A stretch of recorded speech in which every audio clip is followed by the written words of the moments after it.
Broadcast is now starting. All attendees are in listen-only mode.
Hey everyone, we're going to give people just a few more minutes to hop on and we'll get started in another minute or two.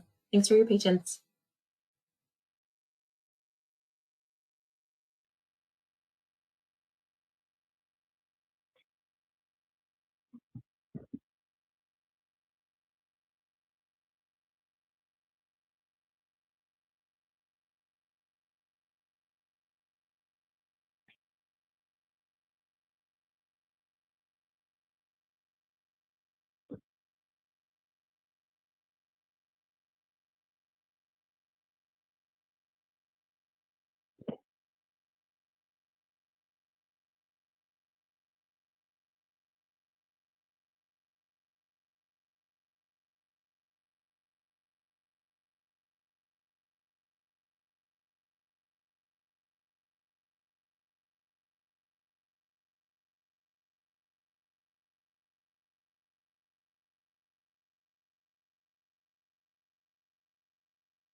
Good afternoon, everyone. I'm Kirsten Wakefield. I'm the Stakeholder Outreach Liaison for MACAN and Maracus. Today we're excited to have Dr. Susan Langley, State Underwater Archaeologist with the Maryland Historical Trust, and her undergraduate student, Ms. Mckenna Latinsky, to discuss what is known and what has yet to be determined about how ocean acidification factors into the preservation of shipwrecks, shell middens, and cultural resources in the Mid-Atlantic. But before we get to that, a quick look at our upcoming webinar series. This is the second webinar in our 5th series. Our March webinar has been postponed, but we will be back in April with an update on the state ocean acidification action planning efforts in the region. So please stay tuned for registration information for the following webinars. So as I mentioned previously, Dr. Susan Langley and Ms. Mckenna Latinsky will be presenting today. Susan has been the Maryland State Underwater Archaeologist for more than 26 years and directs the Maryland Maritime Archaeology Program within the State Historic Preservation Office. In addition to being an adjunct professor at St. Mary's College of Maryland, she serves on the Advisory Council for Underwater Archaeology, chairs the Government Maritime Managers Meeting, and sits on the Government Affairs, UNESCO, and Heritage at-Risk committees for the Society for Historical Archaeology. She has been the State Historic Preservation Office representative to the U.S. Coast Guard's Area Contingency Planning Committee since 1999 and lectures internationally on topics such as beekeeping through the ages, pirates and piracy, and fiber and textiles through history. Mckenna Latinsky is a senior at St. Mary's College of Maryland, majoring in environmental studies and anthropology with an archaeology concentration and a minor in museum studies. Over the course of her senior year, she has been examining ocean acidification and climate change and their impacts on archaeological resources as part of an independent study program. She developed educational materials, including a high school lesson plan and fact sheet on ocean acidification and archaeology, and she has surveyed state and federal agencies, universities, and nonprofit organizations about their role and interest in addressing climate change and archaeological concerns. Additionally, she's interested in zooarchaeological research, specifically during the prehistoric and protohistoric periods. Today's presentation will focus on how climate change, including ocean acidification, impacts submerged heritage and cultural resources, and how these effects are beginning to be addressed at the local, state, and global levels. We will have about 20 minutes at the end of the presentation for questions and comments. All participants will be muted, so please ask your questions via the question box. Anthony Himes, a PhD student at the Virginia Institute of Marine Science and the Virginia Sea Grant Fellow assisting with MACAN efforts, will be collating the questions to ask at the end of the presentation, so feel free to submit your questions at any time through the chat box. Reminder that this webinar is being recorded and will be available on the MACAN website on the resources page along with our previous webinar series. So without further ado, I'll turn it over to Susan and Mckenna.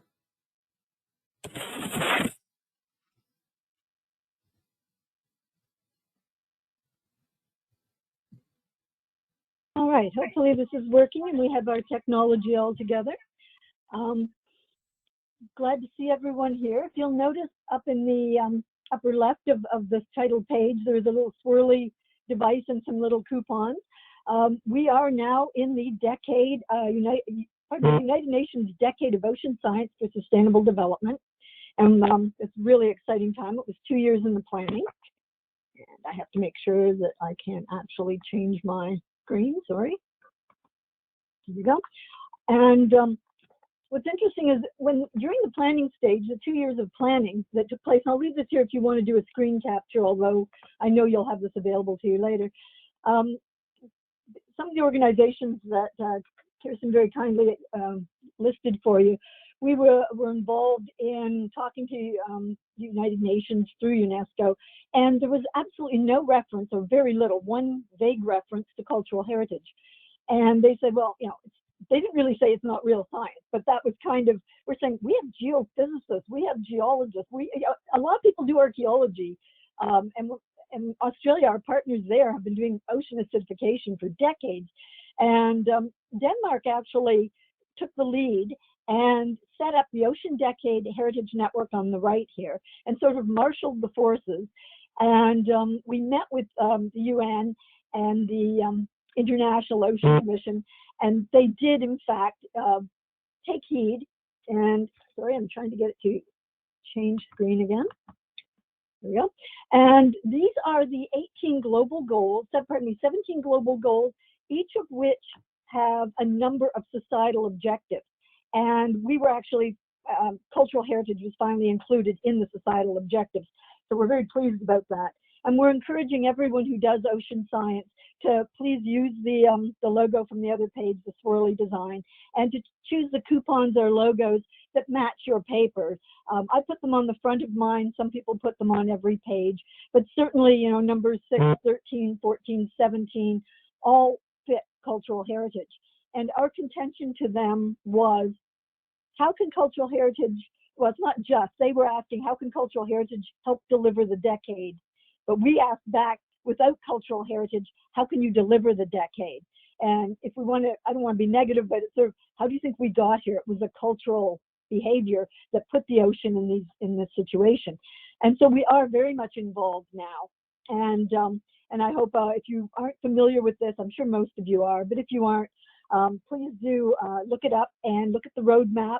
And we're looking for we actually have some activities we're putting forward for recognition and as an official UN Ocean Decade event. And they love to see it nationally, regionally, big efforts as opposed to, individual societies. But we have, the Heritage at Risk Committee is one of the large ones. I'm hoping to get a Delmarva project together with Delaware, Virginia, and Maryland. It would be great to have a MACAN project. We're very enthused to move all of this forward as the decade moves on. Now, to get you into our neighborhood, many of you are probably familiar with Point Lookout, with the Civil War encampment. And this is the historic photo with the modern shoreline transposed onto it. And you can see how much of it is now submerged and eroded even more than this. And then they rip-wrap the seawall around the point. But for us, it's not just erosion, which is damaging, of course, and there's a certain amount of this increasing storm damage, but also for these submerged resources, there is a galvanic corrosion that takes place simply by being in salt water.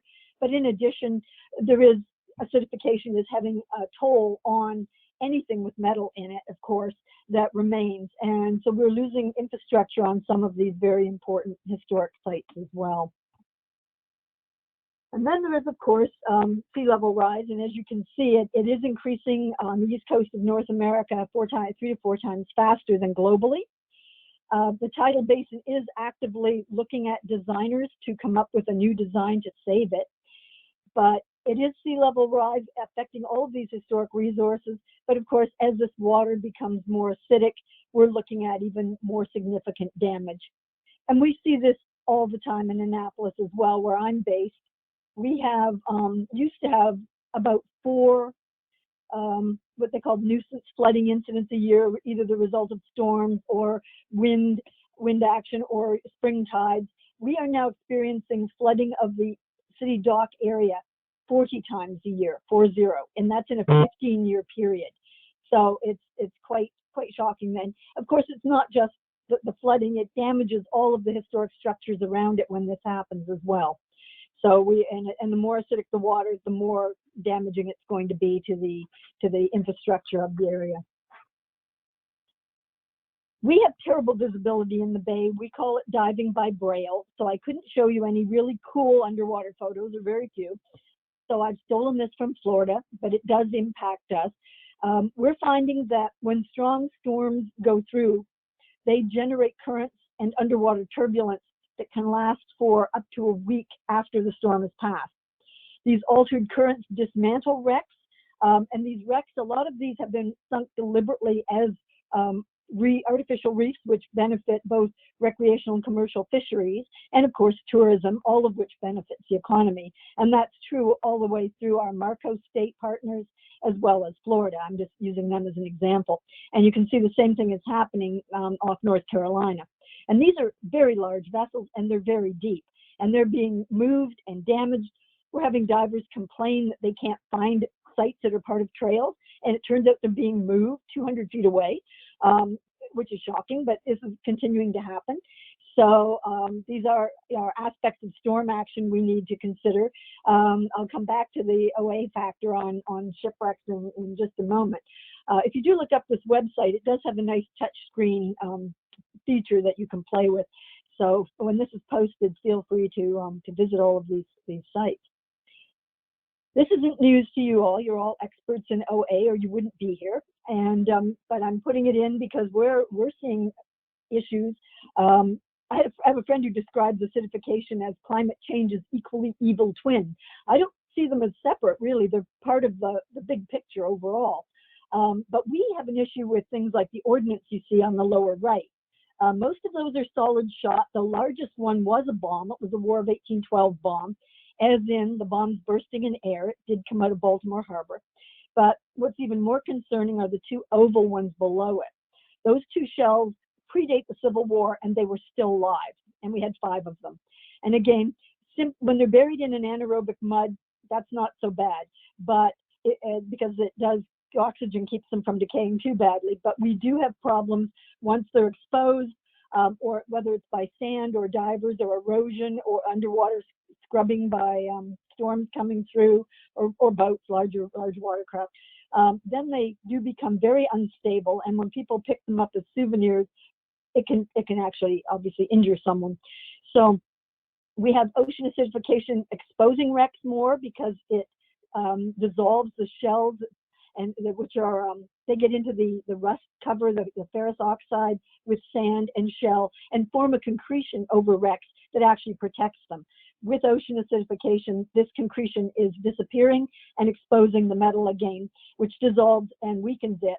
And again, that can cause, it can, at worst case scenario, lead to a collapse and entrapping divers, but it can also just more day-to-day affect our use of the site as an artificial reef for fisheries or for recreational diving. We also have issues here, and obviously I'm stealing the Arizona from Pearl Harbor, but if you look at the upper left side of this image, you'll see a blue streak. That oil has been dribbling out of the Arizona since it sank, but it's at a rate that the environment could disperse and handle it. And Park Service has monitored this very carefully because, again, in addition to galvanic corrosion of seawater, with increasing acidification, they're very worried about a catastrophic bilge. If the hull gives, all the oil, the bunker oil and fuel that's still in it will cause a huge environmental disaster on Hawaii's coast, not to mention the sailors that are in tombs would cause a humanitarian disaster as they end up all over the adjacent shore. I mentioned the ordnance before, being a hazard as it thins and becomes unstable. And in addition to fuel that vessels may be carrying as their own fuel, they may also be transporting fuel for other places. We certainly see this with our World War II shipwrecks, where they may have jeep fuel or aircraft fuel or other chemicals. So we have these barrels which are much, much thinner than a ship's hull and already exposed to the corrosion of seawater, now facing the double whammy of ocean acidification.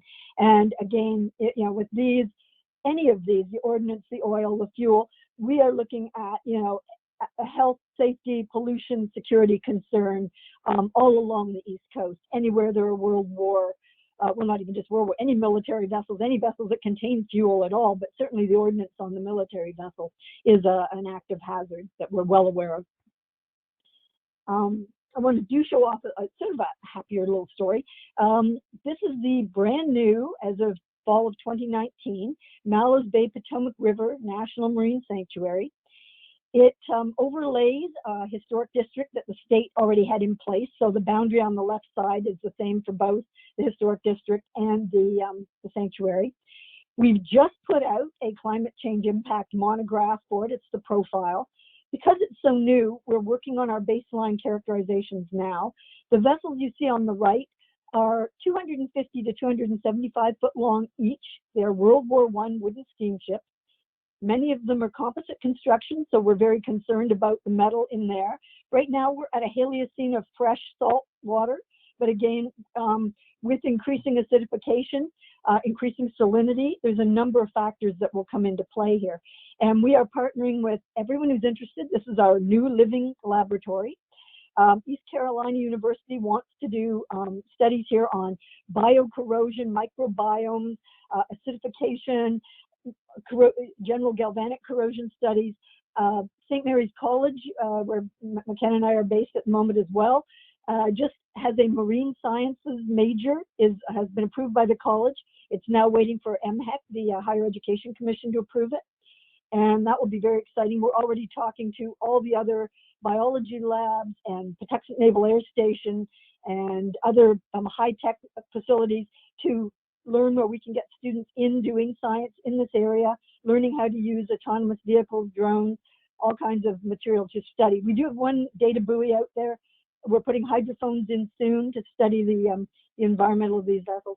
Anybody who wants to play with us, we want to hear from you. It's a really exciting time. One of the very few areas where we may actually see, at least from our perspective, a benefit of OA is on the left here. You'll see the larval stage of the mollusks, Teredo nivalis or Bankia gouldii, and some others, Limnoria. They love warm, salty water. We are discovering they're becoming more tolerant of both fresh and cold water, which is not. They're up in Baltimore or in Boston Harbor now, already threatening the USS Constitution. But at their larval stage, they will devour any wood that's exposed. They are not yet in Mallows Bay, but that would be a picnic for them. So perhaps if OA is dissolving mollusks, maybe that would be the one upside, the silver lining for us in that area. But I'm hard pressed to see it as a silver lining anywhere. On the right-hand side, a problem we are seeing is the infection Vibrio vulnificus is proliferating in our waters. As our summers are longer and hotter, we're seeing more and more occurrences of this. We're not seeing it up toward Mallows Bay yet because it has to have salty water. It needs to be saline. But untreated, you will lose a limb within days. You will be dead within 4 days. It is a very fast-moving flesh-eating bacteria. And as I say, we are concerned with it. We've seen cases increasing. You can get it by ingesting shellfish. Needless to say, I don't eat too many raw oysters these days. But it's more serious if you are, as an underwater archaeologist or recreational diver, anywhere you're dealing with the bottom. We've had someone die, not we, I've heard of someone die in the Potomac, an older gentleman who was fishing and got stabbed in the back of the hand by a barbule off a catfish. And that was sufficient, even when he was treated within the day. So some people are going to be more vulnerable than others. But this climate change actually affects my work. You know, as an archaeologist, I now gauge where I work, when I work, and how I work based on climate change. I will not let our divers dive in hot, shallow waters where we're going to be disturbing the bottom during the summer. We will go to fresh water or the heads of the bay, the head of the Potomac, up above the salt line. We will do remote sensing in these higher risk areas. So we now dive spring and fall, we dive fresh water, we do remote sensing in the summer. So it's actually driving how we do our work. I won't read this to you because you're all capable of it, but what's really concerning us, of course, is as the sites are not only eroding into water, which is becoming increasingly acidic, it's being splashed by acidic waves. And these, for our prehistoric sites, shell middens are very important to us. And we're worried about them eroding into the water. We're worried about the acidification effects on shell.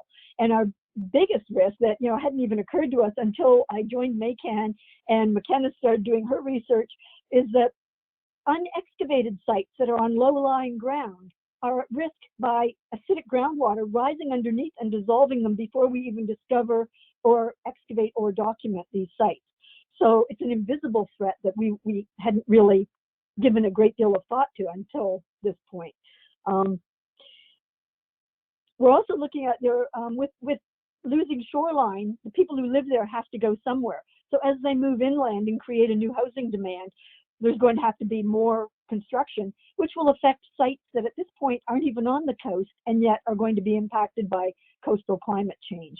So, and in fact, in Miami, Zillow estimated that 25% of Miami will go under, and therefore people are going to be moving inland. And CBS did an article not too long ago on this.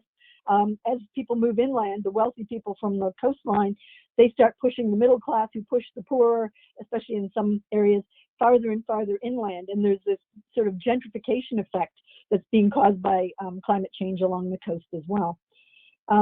You're all familiar with the Maryland OA action plan.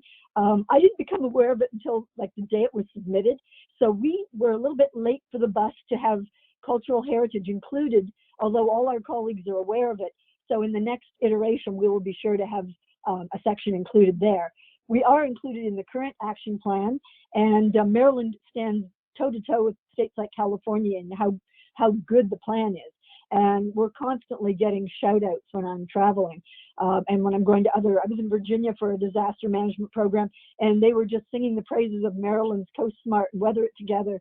So we do work with our partners at DNR. We do have a synthesis project trying to figure out our most vulnerable sites, where they are, how to deal with them, and what's threatening them.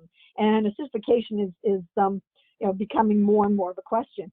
And that was one of the considerations that came up to me initially was, yes, it plays a role, but does it play a role for everyone? Like, how do archaeologists look at climate change in general? Is this a major player, a minor player? How does it work? And that, I'm talking to Mckenna, she decided that she would take this on. And through our advisory council and through the Heritage at Risk Committee, they all thought this was a wonderful idea. And I'm going to turn it over to her to discuss all the research she did.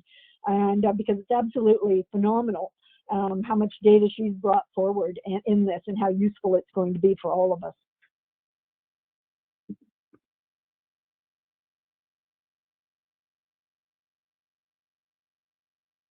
Thank you so much, Susan Langley, for the introduction, and just thank you all for the opportunity to present to you today.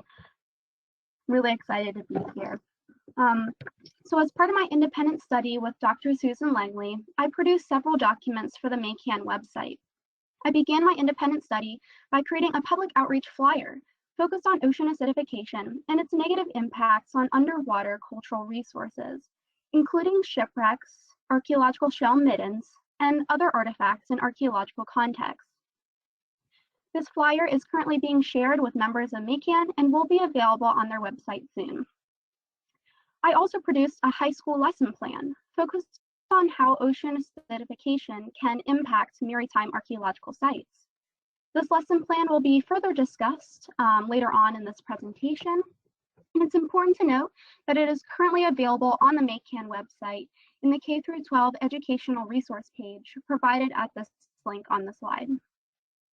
A master list of bibliography resources and experiments were collected as part of my independent study.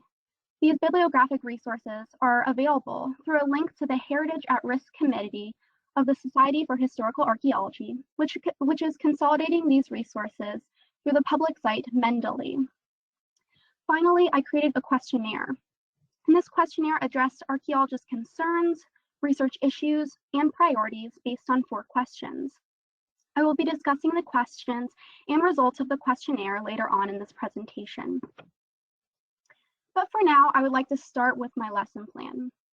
So in completing the background research for my independent study, I was very impressed by the many lesson plans and experiments available to students and teachers online concerning ocean acidification.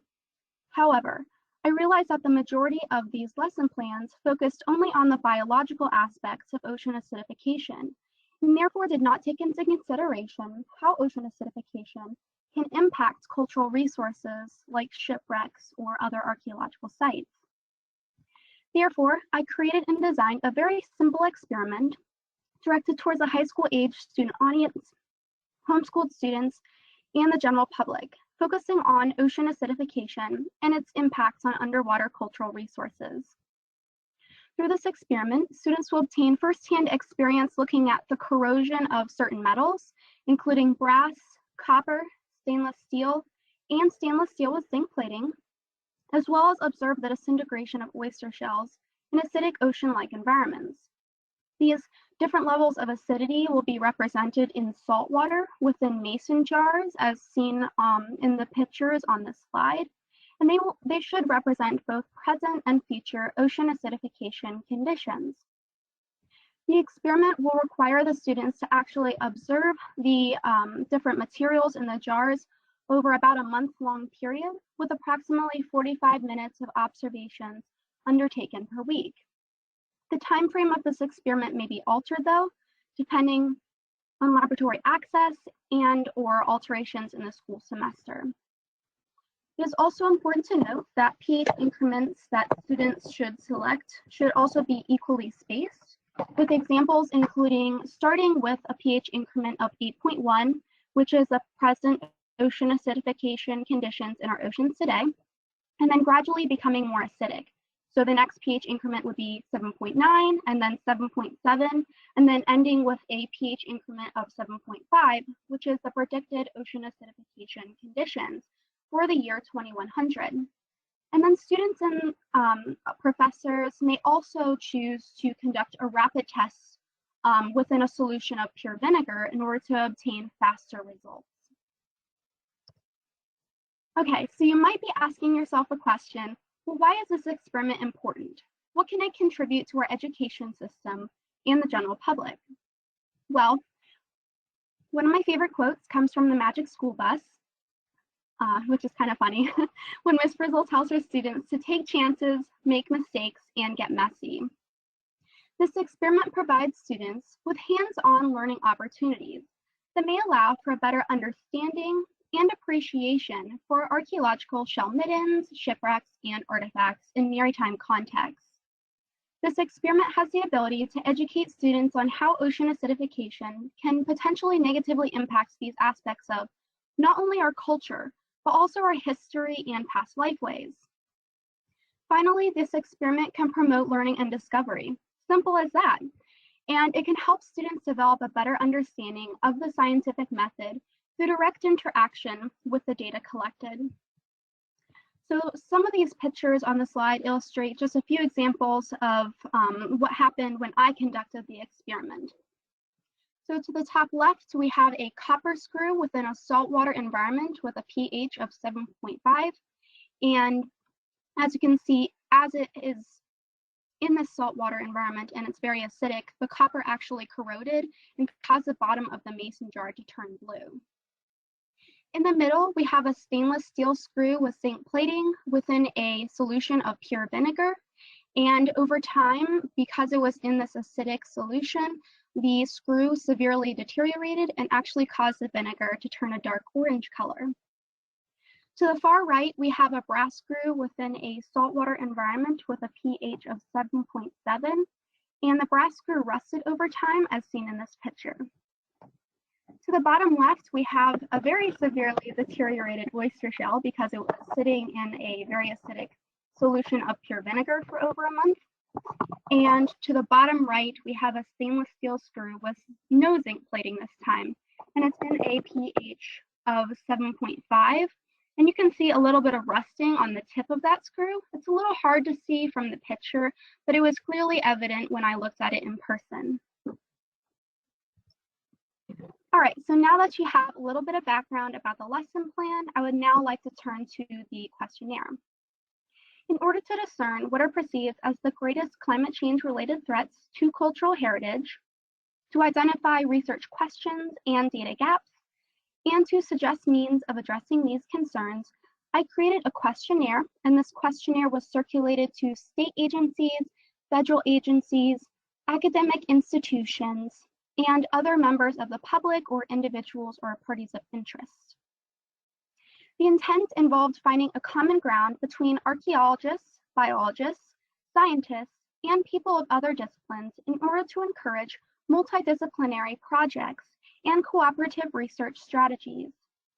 Originally, 41 individuals and chairs of organizations were emailed the questionnaire, and then from there, the questionnaire was shared with additional documented individuals over email. A total of 21 individuals responded to the questionnaire over a 2-month-long period of time. Here's a list of the number of survey responders and their corresponding organization in this table to the right. So after I got the verbal and written responses from the people who willingly participated, I created pie charts and graphs that allowed for the visualization of results for at least the first 2 questions, and then tables allowed for that same kind of visualization for the questions that were the last 2. Ethnographic coding took place using keywords pertaining to how climate change impacts archaeological resources. So here's the first question, and it states, how is climate change affecting the sites or resources on which you currently work, and how do you foresee it affecting them in the future?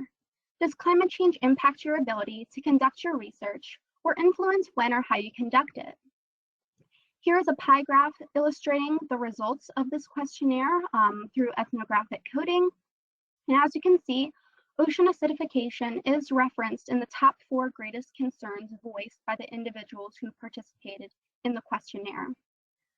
Overall, sea level rise, the intensification and frequency of storms, and erosion are seen as the top 3 greatest threats to heritage resources.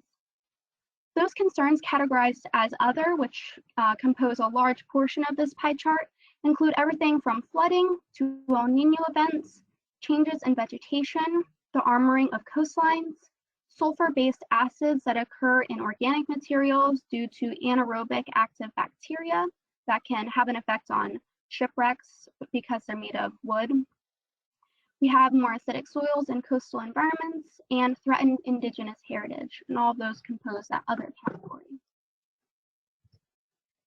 The second question included, what questions or problems relating to climate change and archaeology would you like addressed? So a very simple question, but it had a very significant response.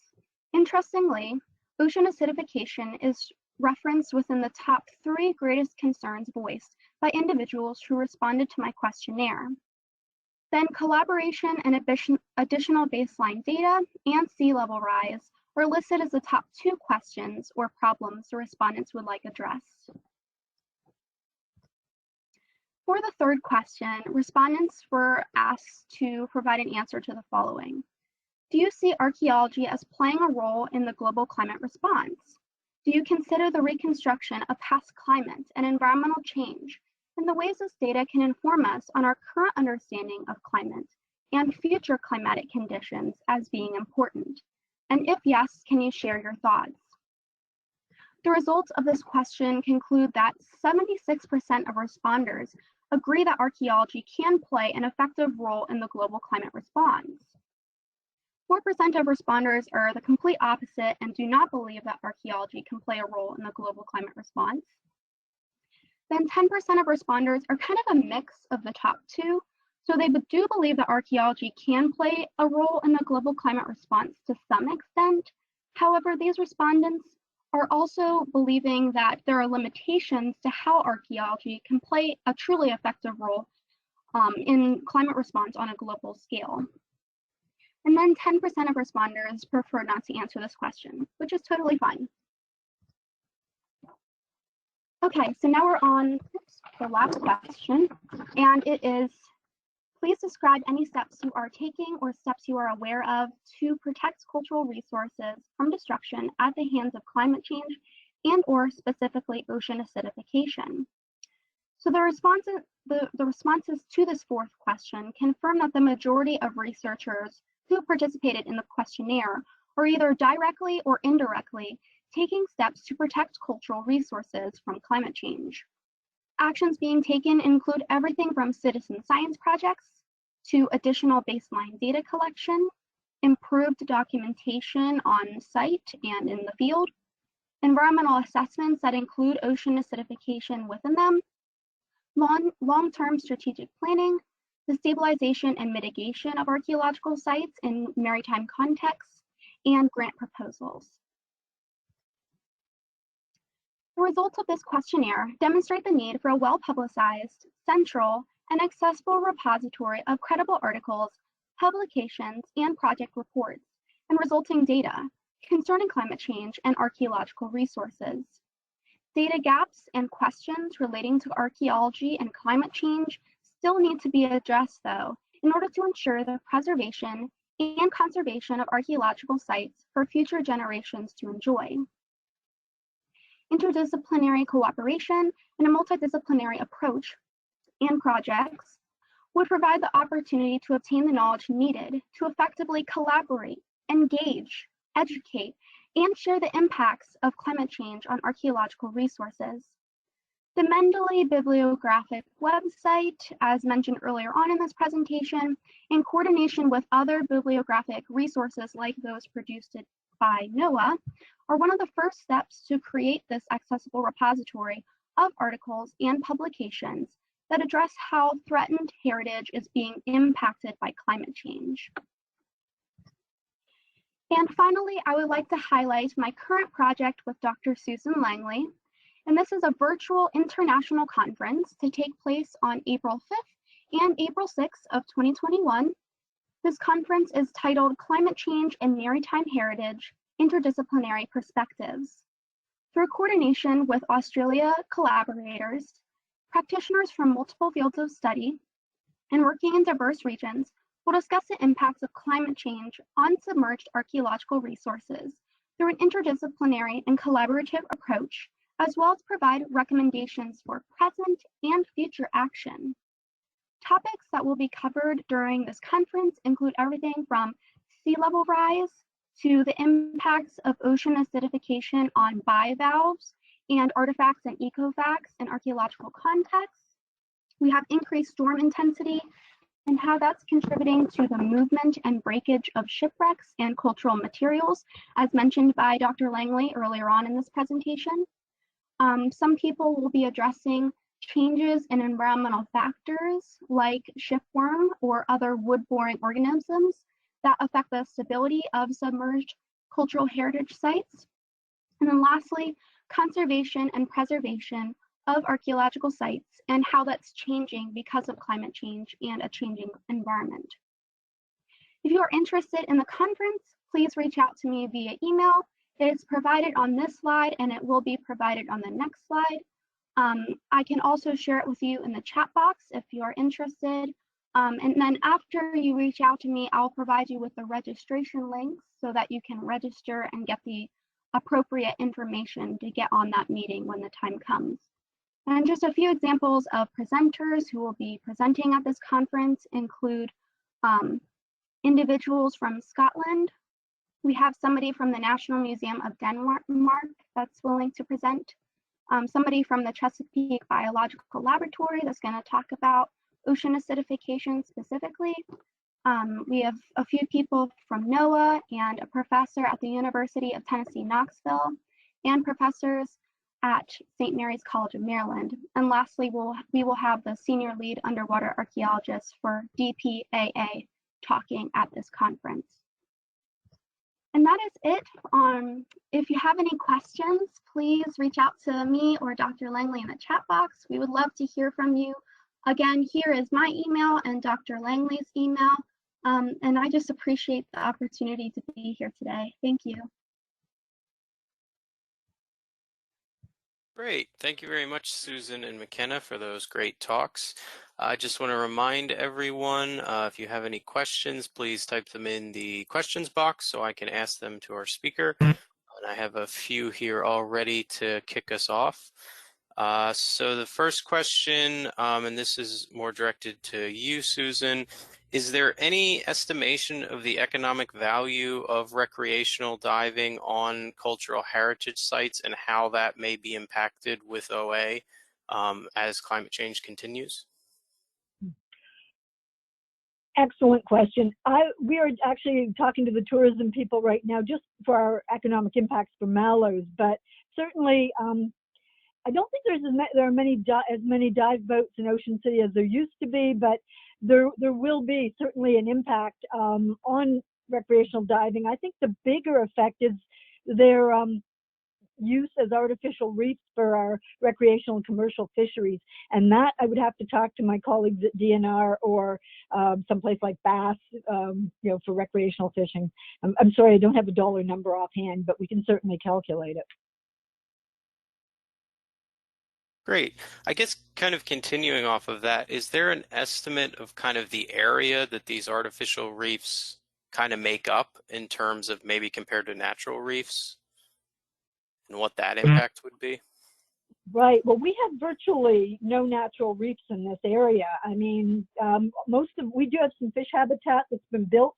My assistant sits on the artificial reef review panel with DNR, and we do work with them to for ones that, for example, off of Ocean City, we have the Blenny, which is a submarine that technically belongs to Ocean City. It was scuttled deliberately for reef creation. We have two tugboats, the Swan and the Cooper, the Martin Cooper. All of these were put down deliberately to be reefs. So cumulatively, they're pretty small. Closer to shore, well, cumulatively they're larger, but individually they're small. close to there are some fish habitat areas.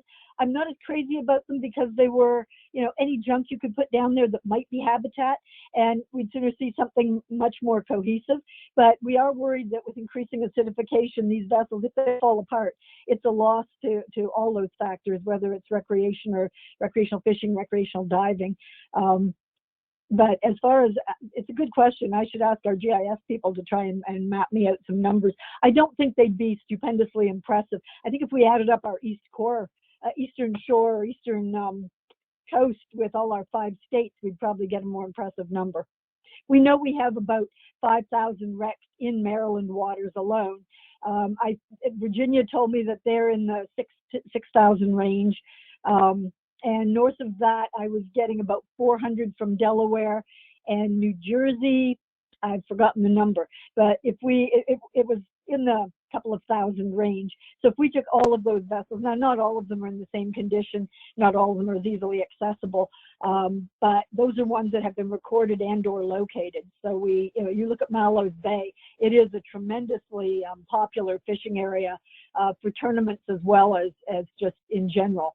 And the commercial fisheries there, we love them big time because they fish almost exclusively, the 6 men who operate out of Mallows, the invasive blue-headed catfish. So there are environmental heroes, and unfortunately there's enough of those fish that it's actually a sustainable income for 6 families. It's a bit scary, and they said they don't see it going away because the biggest ones are really deep and just keep breeding.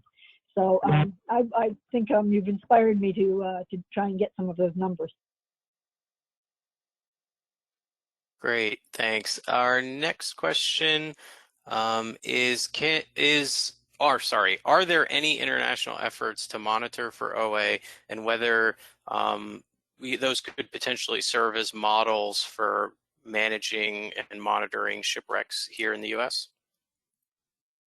Annie, you should say that. That's kind of what started this. Mckenna and I attended a conference that Australia was hosting, and one of their goals, and they had a number of people there globally as well, is to come up with a global protocol that obviously not every factor will apply everywhere. We won't be doing coral reefs here in Maryland, but where it's scalable, it's consistent, that all the information collected will be apples to apples, but that there's a role for everyone so that a citizen scientist can contribute meaningful data that's useful at a level where they are competent to give it, and hardcore scientists can contribute at their level. And they've been working on this for a while, and that's what inspired us to want to be more involved with them.